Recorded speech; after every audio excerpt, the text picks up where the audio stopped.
Allora, il piatto di oggi invece è sempre a base di cipolla alla cacciatora.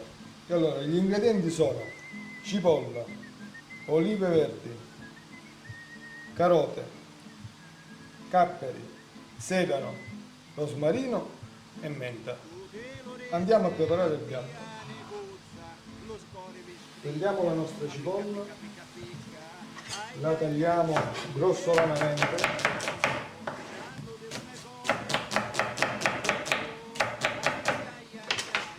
la mettiamo nella nostra padellina, dell'olio extravergine di oliva e andiamo a cuocere.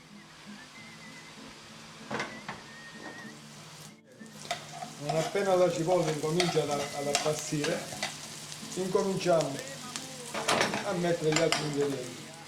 Il sedano tagliato a pezzettini,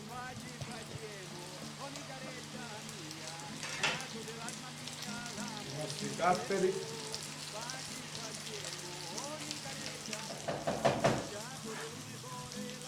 la carota tritata,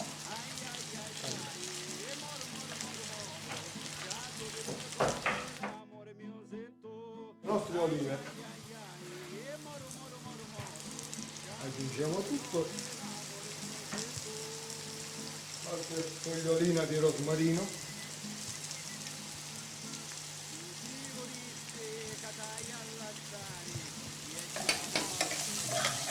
mescoliamo il tutto per altri 5-6 minuti.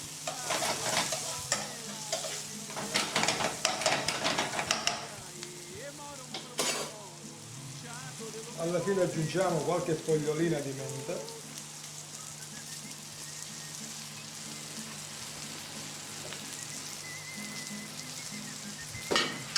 del sale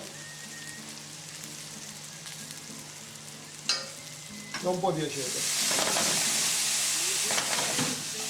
Facciamo sfumare il tutto qualche altro minuto.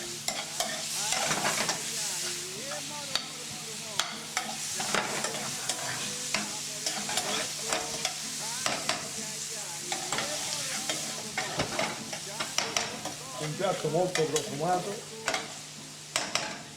il piatto è pronto. Andiamo a servire il piatto.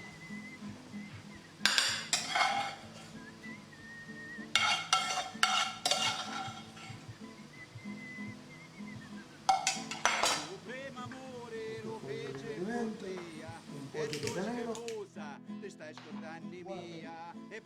Buon appetito.